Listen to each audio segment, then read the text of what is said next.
dia ngambil video seorang pria atau beberapa orang pria yang ketika itu mencari alamat, videonya diambil, setelah itu disebarkan.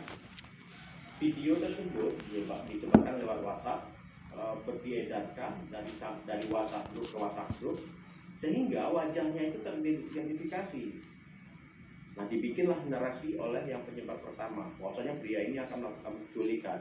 Dia akan memberikan permen kepada anak-anak, setelah anak-anak itu terbius, kemudian akan dibawa pergi. Nah, karena cepat, jadi si pria ini yang dari mobil ingin mencari alamat itu, ketika pindah ke komplek mencari alamat yang dituju, dia justru dihadang oleh kelompok massa yang kemudian mendapatkan WhatsApp tadi. Tanpa tanya lain-lain, langsung digebuk, meninggal. Nah, inilah kemudian betapa hoax ini bisa berdampak besar bagi sekeliling kita. Baik itu orang terdekat kita juga bisa menjadi korban. Seperti di India itu banyak kasus disebut menculik anak. Nah, orang yang dalam foto itu dicari, dibunuh. Nah, itu terjadi. Nah, itu kira-kira kenapa penting bagi kita untuk mengetahui bagaimana membedakan, memisahkan, bahkan mendibang hoax yang beredar di antara kita. Oke, ini soal vaksin COVID-19. Mungkin teman-teman sekalian di sini sering menerima informasi ini. Kalau ini di Amerika ya, di Athena. Nah, ini di Indonesia. Kita seringkali menerima informasi seperti ini. Ini apa coba? Kasus aktif 573.000. Data-data ini kita dapat tiap hari dan terus bertambah terus sampai sini. Ini terjadi sejak 2020 ketika COVID terjadi. Update data ini terus membanjir di sekitar kita dan bisa direproduksi ulang oleh siapapun. Misalkan di sini kasus konfirmasi penambahan di sini 49.000. Kalau kita terbiasa menulis ini, oke, nggak akan ketahuan, bisa membedakannya. Tapi yang nggak paham ini bisa berbahaya. Nah, bisa saja disebut 5 juta ini sebagai kasus aktif dan sebaliknya. Dan ini bisa dikonfigurasi. Jika dinarasikan, narasinya akan banyak banget ini. Nah, ini data-data ini ketika hadir di ranah internet itu tanpa ada narasi itu bisa dia salah persepsi. Nah, kemudian kenapa defisit data sementara datanya banyak tadi? Nah, data yang hadir itu hanya data yang penggalan data saja. Jadi tidak ada data satu keutuhan yang bisa kita terima yang bisa menjelaskan kebutuhan informasi soal COVID-19. Nah, makanya kita sebut defisit data.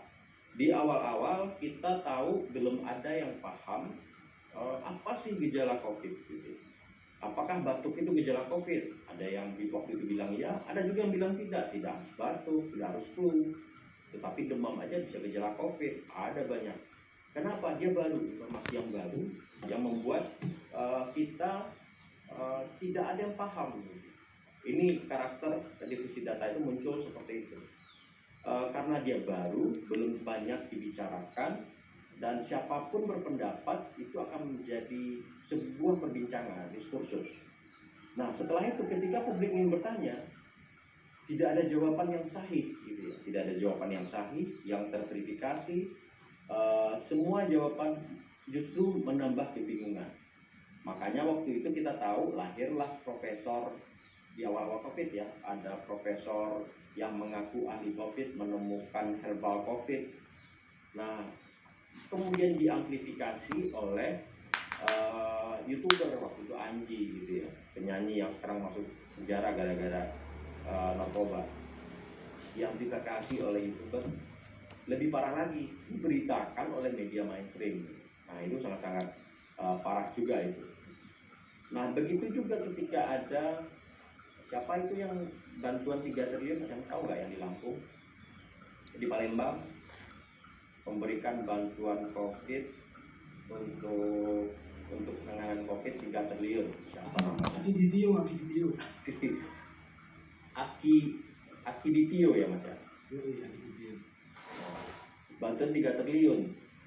Nah, segede itu gitu ya. Dan karena ini baru, orang banyak langsung percaya gitu.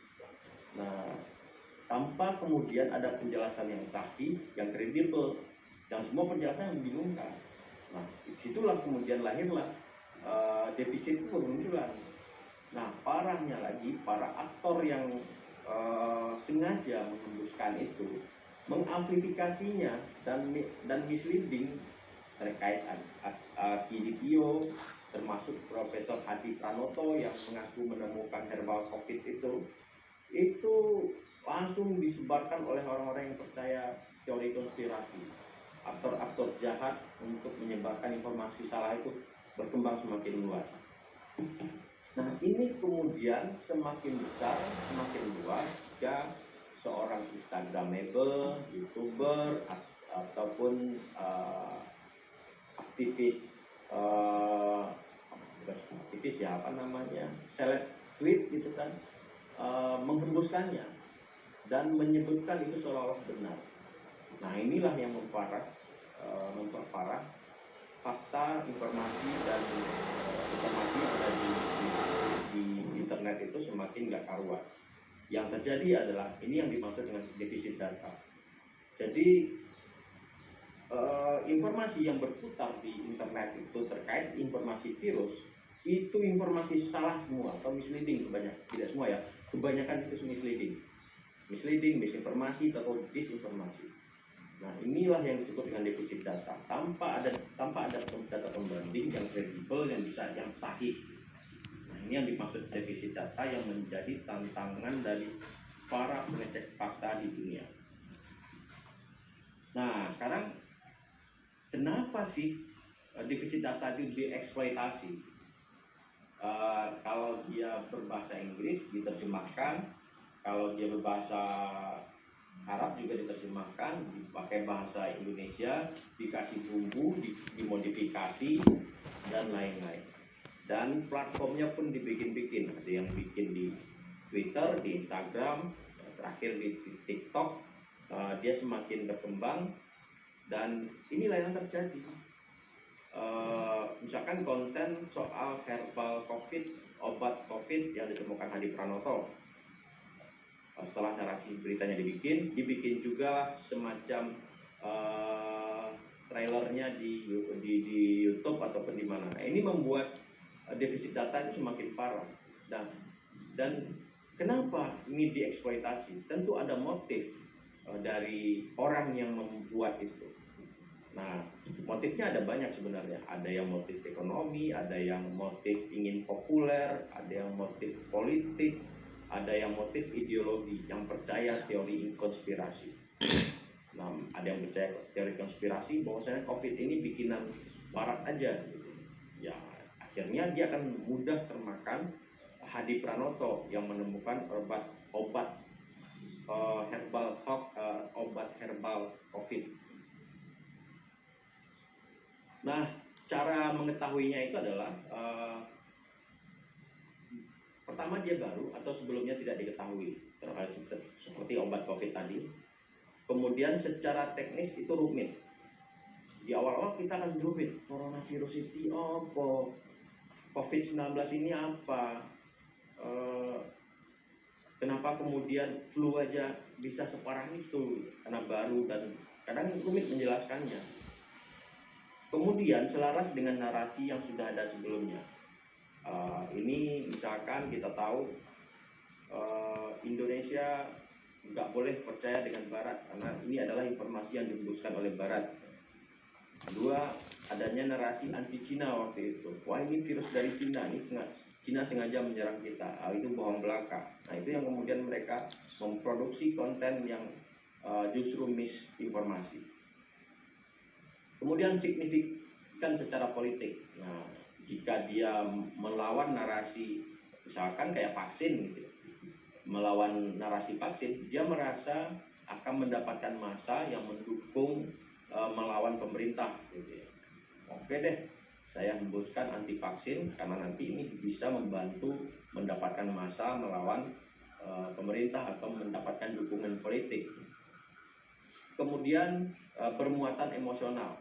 Nah, orang yang melakukan defisit data itu ataupun mengeksploitasi misleading ataupun misinformasi itu karena tersulut emosinya. Dia merasa karena sudah percaya dengan gurunya memproduksi konten yang salah, ya sudah dia ikut juga karena dia merasa sudah percaya. Wah, ini kiai saya yang sampaikan di grup WhatsApp.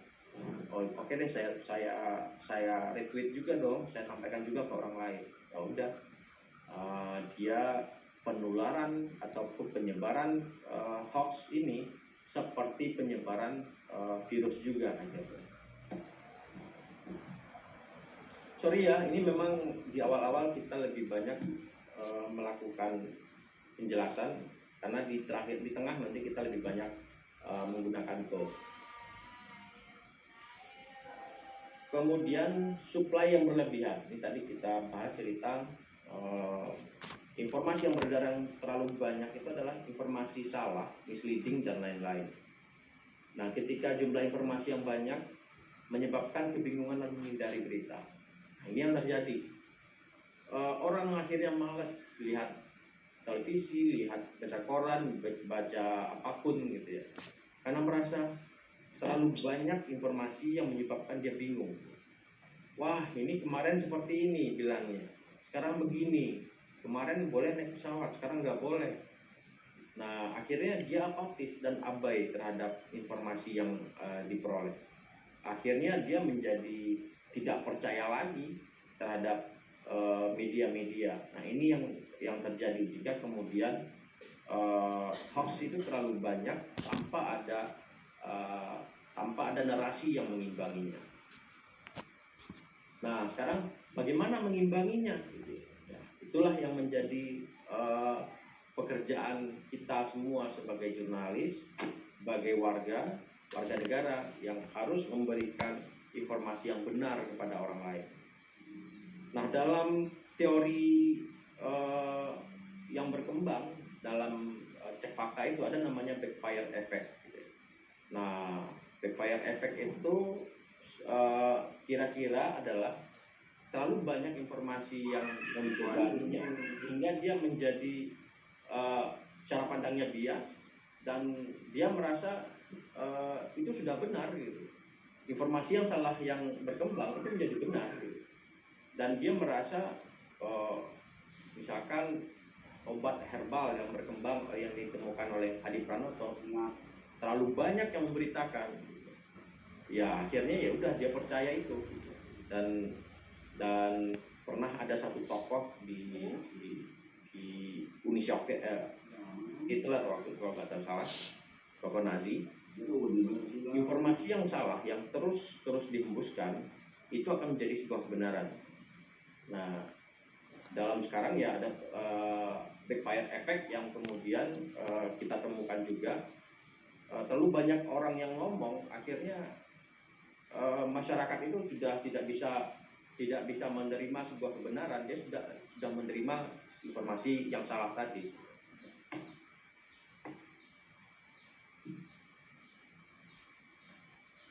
Kemudian ini ada risetnya juga, dari Catherine Hagelin ini.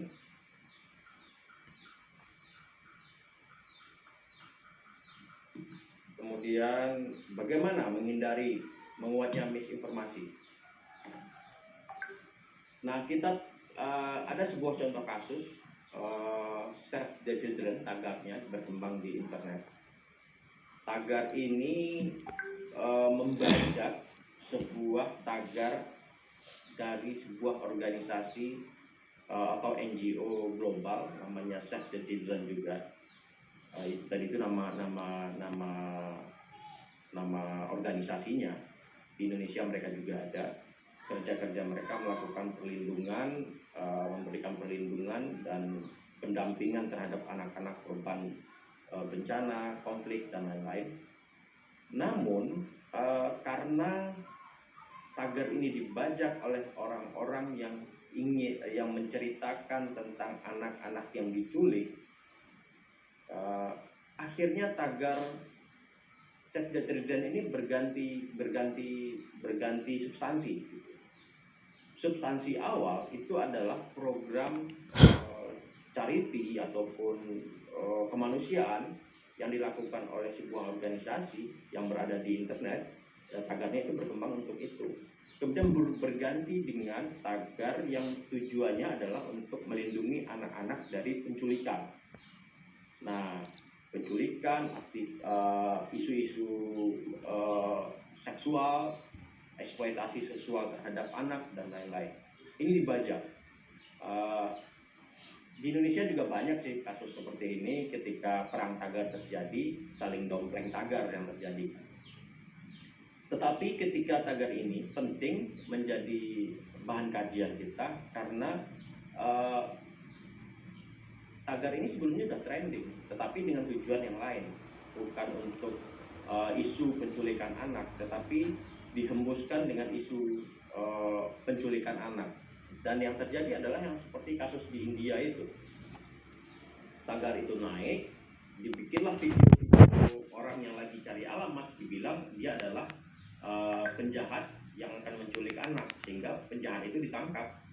Orang yang ada di video itu ditangkap, dijudge langsung dibunuh di lokasi.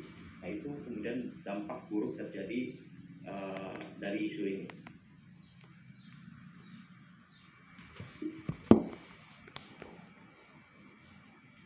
Nah, di era pandemi itu juga ada muncul kanon ya yang berhubungan dengan kelompok orang yang mendukung teori konspirasi. Ini sampai sekarang masih ada. Dia lalu memproduksi sebuah informasi yang salah untuk kepentingan dia, apakah itu follower, kepentingan untuk dapat klik, dapat viewer, dan itu terjadi. Nah, si John De La Cruz ini di Los Angeles, California itu juga yang terus mengkampanyekan tagar tadi, yang Save the Children tadi.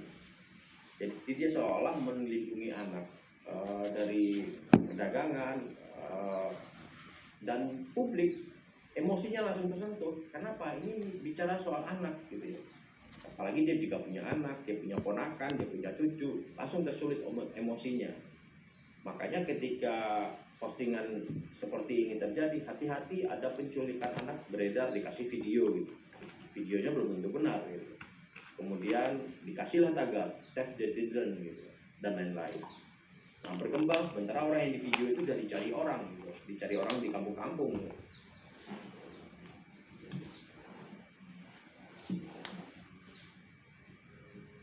Nah, ini trumpet of amplification-nya. Jadi di sini pertama kali misinformasi, informasi yang salah itu dihembuskan oleh website ataupun akun Twitter ataupun Instagram seseorang. Setelah itu masuk ke ranah private. Setelah misalkan saya posting bahwasannya di Tangerang beredar sekelompok orang yang mau menculik anak. Saya videoin aja tuh, siapa misalkan tetangga saya yang lagi masukin barang ke dalam mobilnya. Kemudian saya tayangin di Facebook. Sekelompok orang ini akan mau melakukan penculikan anak di Tangerang. Nah, oleh orang lain yang ada di Facebook saya, katakanlah dia ada di daerah lain, nggak tahu kalau itu adalah tetangga saya, walaupun maksud saya bisa jadi bercanda gitu kan. Nah, setelah itu teman saya di luar daerah mendownload itu, dimasukin ke dalam grup WhatsApp. Beredarlah informasi itu di antar grup. Dari grup berkembang, kemudian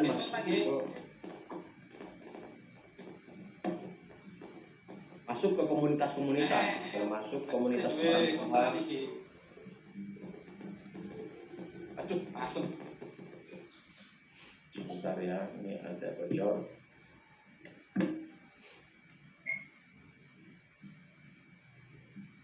Nah, setelah itu berkembang dan masuk ke sosial media.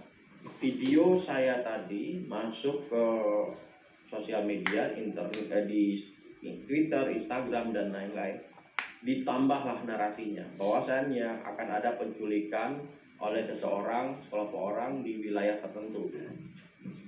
Nah, ini videonya, hati-hati lindungi anak Anda. Jika menemukan orang ini dengan nomor mobil polisi ini, silakan tangkap, laporkan ke kepolisian terdekat. Nah, ternyata ada yang menemukan mobil itu, gitu ya. Tetangga saya lagi mengangkutin barang ke dalam mobil itu, dan ternyata digebukin. Nah, ini yang berbahaya. Nah, lebih berbahaya lagi ketika wartawan langsung percaya itu, karena dia melihat yang menayangkan video itu di sosial media tokoh publik, katakan, oke, langsung ditayangkan, ditulislah di beritanya. Ya udah, berita cepat aja dulu, breaking news, kalau salah nanti perbaiki, gitu kan. Nah, itu kerap kali kan kesalahan di media online kita, kalau salah nanti diperbaiki, kalau kurang nanti ditambahin, bikin aja dulu. Nah, itu hati-hati, karena dampaknya bisa besar. Setelah diberitakan di media, semakin besar amplifikasinya. Ada yang melihat mobil itu yang ada di video saya itu, katakanlah di dekat rumahnya atau di jalan, di stop, dilihatin Anda adalah pelaku penculikan anak dan Anda harus ditangkap, langsung digebuk. Udah, itulah kemudian betapa beratnya, betapa mengkhawatirkannya penyebaran hoax tadi. Padahal maksud awal si pembuat konten itu hanya maksudnya bercandaan. Saya hanya merekam itu sebagai maksud bercandaan. Saya bikin di media sosial saya. Ternyata di-download oleh orang lain. Nah, ini seringkali terjadi seperti itu. Maksudnya bercandaan, tapi kemudian dianggap serius.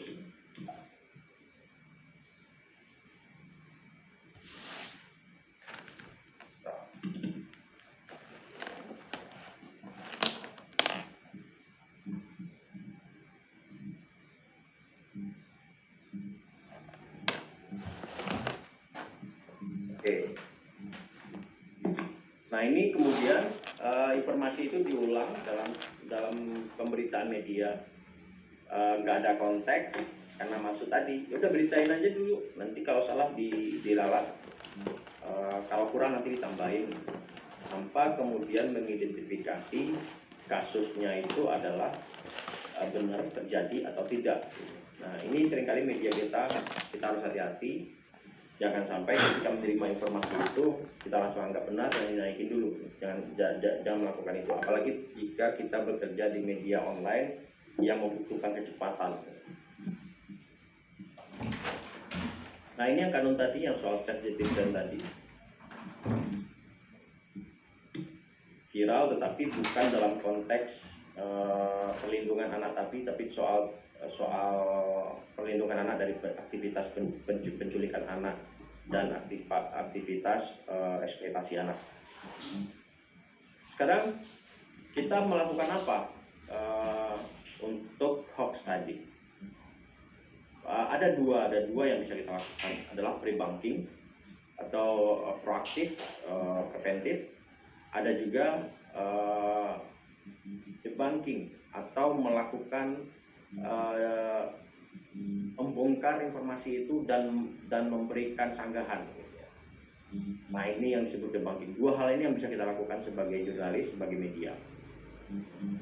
Tentu untuk membuktikan itu kita menjalankan kerja-kerja jurnalistik, ya. Misalkan ketika ingin memverifikasi video sebuah peristiwa, kita sebaiknya datang ke peristiwa itu. Kalau kita ingin memverifikasi sebuah bencana, kita datang ke lokasi bencana itu. Nah, itu yang bisa kita lakukan, datang ke lokasi atau telepon pejabat, orang-orang yang bisa dipercayai di lokasi setempat. Nah, itu yang kita lakukan. Nah, ada banyak lagi yang bisa kita lakukan dengan memakai tools yang ada di internet dan aplikasi yang beredar di banyak platform. Itu bisa kita gunakan nanti untuk proses ini. Jadi tidak harus ke lokasi, itu bisa kita lakukan. Nah, ini adalah praktek pre-banking, adalah menjelaskan sebuah informasi yang banyak hoax, tetapi dengan konteks sekarang, konteks tujuannya untuk meluruskan informasi. Ini dilakukan oleh beberapa media. Contohnya ini, vaksinasi COVID-19 dimulai 13 Januari, waspada 5 hoax soal vaksin ini. Dia minta publik aware bahwasannya akan ada hoax terkait vaksin yang perlu hati-hati. Contoh lainnya adalah waspada PLN, kedua waspada hoax penipuan pendaftaran subsidi listrik. Jadi ini kayak semacam mengingatkan pembaca, hati-hati loh, akan ada banyak hoax terkait dengan pendaftaran subsidi listrik. Jadi teman-teman harus hati-hati. Nah, ini dimaksud dengan pre-banking yang dilakukan dari awal untuk mengingatkan, mewarning atau mencoba mengingatkan publik, ini loh hati-hati, akan ada hoax terkait hal ini dan itu.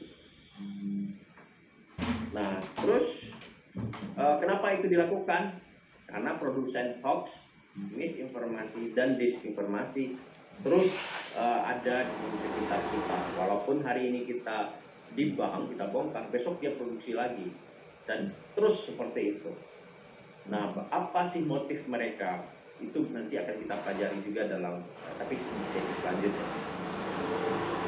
Nah, teman-teman, di Indonesia itu platform yang melakukan verifikasi itu cekfakta.com. Ini jaringan tiga pendiri, AMSI, AJI, dan Mavindo. Ini cekfakta.com platformnya.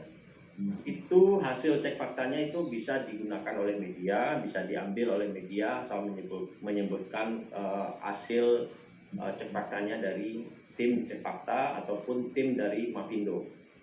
Ada juga tim dari AJI, tim dari media-media melakukan cek fakta. Itu sudah bisa ada kesepakatan bersama di situ.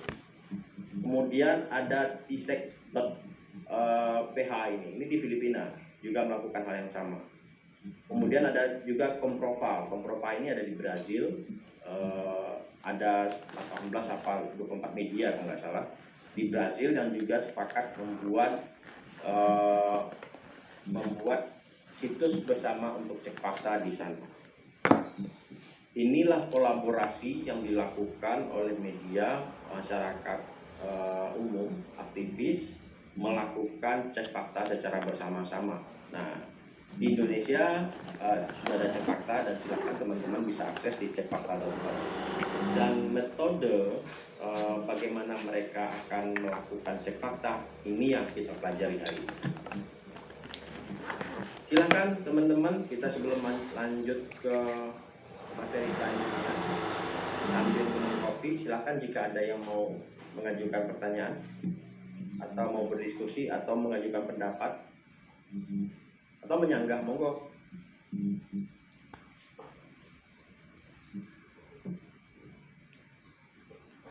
Jangan mudah percaya karena ketika dia tahu itu tidak bisa dipercaya, tapi merasa Mas Angger dan teman-temannya nggak percaya diri untuk menyampaikan itu adalah hoax. Misalkan kayak gini, yang Konde ini adalah hoax gitu kan, ini tidak benar. Karena barusan dapat klarifikasi dari BIMPRED-nya, nggak benar tulis ini, nggak ada tulisan ini. Nah, ini sudah bisa dicap hoax. Kenapa? BIMPRED-nya udah bilang. Kalau saya cek juga di websitenya Konde juga tidak ada. Nah, di waktu yang sama, Februari 24 2022, yang ditulis Konde bukan ini, tetapi yang lain. Nah, makanya ini bisa saya labelin hoax. Nah, siapa sih yang bisa melabeli hoax? Nah, dalam kesepakatan di cek fakta kemarin, Mas Angger, jurnalis yang sudah mendapatkan pengetahuan cek fakta itu sudah bisa mengidentifikasi ini sebagai hoax. Terus labelnya bisa ditulis label hoax atau tidak? Ya bisa ditulis, dikasih label, bisa dijelaskan. Hoax itu adalah berita yang salah, informasi yang salah, bukan berita ya, informasi yang salah gitu. Nah, itu bisa kita berikan oleh jurnalis, dan memang itu kan kerja jurnalis, memverifikasi informasi, mengungkap kebenaran sebuah informasi. Jika itu salah, ya katakan salah. Jadi jurnalis memiliki kewajiban di situ, Mas Angger. Jadi Mas Angger ketika ingin menyebut itu hoax, ya tinggal disebut aja bahwasanya itu adalah hoax. Mau di tulisan, mau sebaiknya di tulisan. Karena kalau di foto dikasih cap itu bisa mengganggu hak cipta. Misalkan ada foto nih, foto almarhum DO, kemudian saya kasih cap di sini hoax gitu, itu bisa melanggar hak cipta. Di undang-undang ITE diatur itu, walaupun sebenarnya itu nggak masalah, cuman itu rawan digugat. Oke, ini juga banyak juga yang bisa dimainkan. Kompas.com pun bisa menulis juga, minum air putih ternyata buruk bagi kesehatan, minuman soda lebih sehat. Ya ini juga editan semua, seolah ini adalah membenarkan pernyataan Yusuf Kala ini, postingan Yusuf Kala ini. Nah setelah itu postingan Yusuf Kala benar nggak? Kita datangin juga Twitter dia. Nanti kita belajar tools ini, tools untuk mengecek, memverifikasi pernyataan seseorang di Twitter, walaupun itu tahun kesekian itu bisa kita track. Nah itu nanti kita belajar setelah ini. Nah tadi juga ada yang menyebutkan soal vaksin.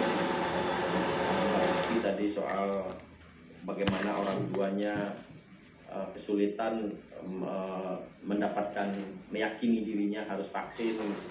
Itu banyak sekali kisah-kisah seperti itu. Kita harus mendorong mereka mau vaksin. Apalagi kemudian jika pimpinan agama, yang banyak itu adalah seorang ulama besar gitu yang punya banyak pengikut, menyatakan jangan vaksin itu haram. Udah itu berabe banget itu, dampaknya luas sekali gitu. Ada begitu juga seorang pastor misalkan kepada umatnya bilang jangan, itu vaksin itu antikristus. Waduh bahaya juga itu. Nah karakter hoax itu biasanya mencoba mendekati kaum agamawan ini untuk membuat konten yang salah, karena besar sekali dampaknya. Itu kita harus hati-hati. Karakter yang mendekati tokoh agama untuk memproduksi informasi yang salah itu kita harus perhatikan dari awal, agar mengetahui pola bagaimana, kepentingan apa sih yang kemudian sampai kemudian tokoh agama ini membuat pernyataan itu. Jadi penting untuk mengetahui ketika kita mau di bank itu kita nggak dapat musuh yang banyak gitu, mendapatkan perlawanan yang banyak. Nah, maka itu sebelum mendapatkan informasi kita harus mencoba mengklarifikasi, merunutnya dari awal, dari hulu sampai kemudian sampai ke hulunya. Siapa sih yang, kalau agamawan yang ngomong, agamawannya itu dapat informasi dari mana gitu. Ditelusuri lagi, ternyata dia baca media sosialnya siapa yang produksi, ditelusuri lagi sampai kemudian kita tahu siapa yang memproduksi pertama kali. Dari situlah kita bisa mencoba mengklarifikasinya, mendibangnya jika perlu. Jadi jangan tanya ke grup WhatsApp, misalkan kayak berita Konde tadi gitu ya. Lu nggak ada Luffy di sini sebagai pimpinan, langsung klarifikasi gitu. Kalau enggak bisa berbahaya itu jika saya sebarkan gitu. Kemudian esensi jurnalisme adalah disiplin verifikasi. Jadi seperti Mas Anggar tadi sudah mengetahui itu adalah hasil verifikasinya. Nggak ada itu kebijakan untuk menutup pasar. Membatasi ada, tetapi menutup pasar nggak ada. Jika itu ada yang menyebutkan, itu sudah dipastikan itu adalah informasi yang salah. Dan proses verifikasinya bisa menanyakan langsung kepada kepala desa, kepala camat, bisa juga ke kelurahan ataupun ke bupati, gubernur atau pembuat kebijakan di wilayah tersebut. Nah, esensi jurnalisme itu adalah melakukan verifikasi ini, dan cek fakta itu adalah bagian dalam tugas jurnalisme. Tugas kita itu verifikasi, cek fakta itu adalah verifikasi. Nah, kemudian kita bahas hoax menyebar ketika, nah tidak ada yang nyaring, ini agar Polri banget ya, tidak saring sebelum sharing gitu. Kedua, malas memverifikasi sendiri. Kadang sudah malam gitu ya, kita iseng-iseng buka Twitter, saya juga pernah malam-malam buka Twitter, tiba-tiba ada informasi yang menarik, saya langsung main retweet aja gitu. Retweet, ternyata besok tahu, itu informasi salah gitu. Nah, itu terjadi. Siapapun bisa menyebarkan hoax, tak pandang dulu, tak pandang jabatan, tak pandang status sosial, tak pandang gender, mau laki, mau perempuan, mau LGBT dan lain-lain, dia nggak pandang itu. Jika sudah terpapar, itu semua bisa menyebarkannya. Saya misalkan ngantuk malam hari, nggak sengaja nge-retweet sebuah informasi yang salah. Kenapa? Karena saya ngefans sama yang menyebarkan informasi itu. Gitu. Nah, itu juga terjadi. Kemudian tidak tahu caranya memverifikasi. Dan selanjutnya literasi yang lemah. Ini yang diceritakan oleh Mbak Lupi tadi. Literasi yang lemah ini terjadi karena apa? Banyak juga karena nggak mau, kurangnya baca, kurangnya daya kritis terhadap sebuah informasi. Ya kita tahu tingkat pendidikan rata-rata orang tua di usia 50-60an generasi itu kan sangat rendah sekali, tamat SMA, tamat SMP, bahkan tamat SD, bahkan ada yang juga nggak sekolah. Nah artinya apa? Mereka daya kritisnya kurang karena tidak tingkat kritisismenya menyikapi sebuah informasi tidak seperti orang-orang yang terbiasa dengan bergaul dengan buku. Dan kemudian kalau di jurnalis, ya itu karena jurnalismenya yang lemah. Kita tahu ada beberapa media yang menulis soal Aki Ditio gitu ya, terus menulis soal Adi Pranoto, profesor yang menemukan obat herbal, tapi Aki Ditio yang ngasih uang 3 triliun. Kenapa media tersebut menulisnya? Ya sudah pasti itu karena jurnalismenya yang lemah. Silakan Mas David, silakan angkat tangan. Ya, Mas Asnil. Mas, ini saya mungkin agak mundur sedikit ya ke defisit informasi. Nggak tahu ini mungkin ada hubungannya atau tidak. Mas, soal gimana sih peran jurnalis yang sudah mendapat pelatihan cek fakta ini, atau yang mungkin sudah dalam menyikapi mungkin perdebatan dalam dalam sebuah isu. Katakan kemarin kan isu viral yang soal speaker masjid atau musola itu, Mas. Ini kan gimana sih sebenarnya? Karena kan awalnya kan beredar video potongan yang Pak Yakut itu, yang Pak Yakut sampaikan dalam sebuah wawancara di Pekanbaru. Kemudian itu diproduksi ulang, kemudian ada pembanding antara tidak dibanding-bandingkan, ada dengan inilah, kemudian artinya muncul kemudian laporan ke polisi dari siapa itu namanya, kemudian seperti apa kita mengambil perannya seperti apa sih terhadap ketika ini sudah beredar di media media yang memberitakan juga mainstream semua. Gimana Pak? Karena dalam konteks yang sama, dalam konteks yang sama ketika soal speaker itu, ada juga yang soal lain itu juga dalam konteks yang sama si Pak Yakut ini memberikan keterangan, menyampaikan itu Pak. Gimana Mas Asnil, seharusnya seperti apa sih? Apa kita juga gimana untuk menyaring, atau mungkin kita seperti apa itu kita serahkan aja ke masyarakat? Silahkan masyarakat yang menilai seperti apa. Makan Mas Asnil. Terima kasih Mas David. Ini pertanyaannya berat banget ini jawab, karena memang misinformasi dan disinformasi nanti kita bahas juga itu Mas setelah ini. Tapi saya singgung sedikit. Ketika seseorang menyebarkan informasi, dia membawa kepentingan di situ. Ini informasi yang disebarkan oleh publik ya, bukan oleh media ya. Anggap saja itu katakanlah Ray Suryo misalkan, ketika dia menyebarkan informasi itu, dia punya motif di situ. Itu yang perlu kita catat. Nah, Begitu juga dengan Yakut, Menteri Agama. Ketika dia menyampaikan informasi, dia punya motif di situ.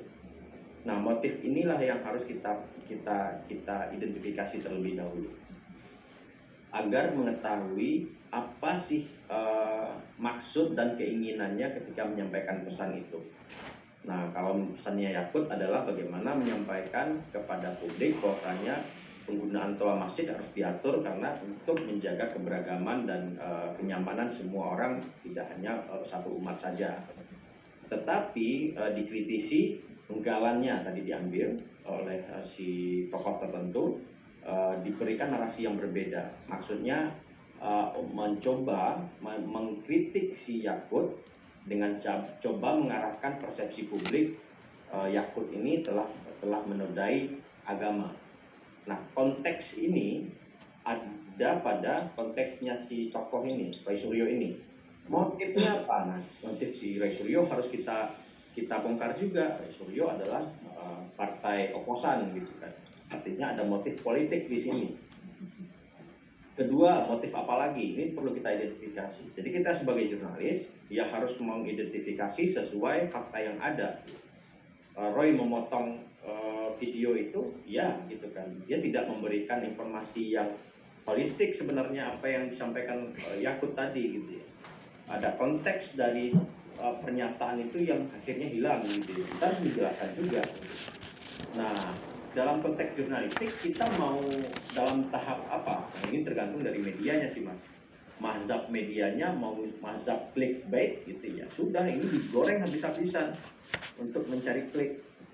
Nah, bagi jurnalis yang memiliki tanggung jawab moral supaya ini jangan menjadi bola panas yang justru mengakibatkan konflik, mungkin di prinsip prinsip jurnalisme damai ini harus mencoba menjernihkan sebenarnya apa sih konteks di situ. Apakah benar Gus Yakut, misalkan dari sisi tata bahasa kita bisa menjelaskan kepada ahli bahasa, Gus Yakut dalam konteks ini menjelaskan apa sih? Apakah memang ada pelanggaran moral yang dilakukan atau pernyataannya ini sebenarnya tidak ada maksud tetapi dipersepsikan yang berbeda oleh orang lain. Nah, itu bisa terjadi. Jadi kita mencoba menjernihkan ini dalam konsep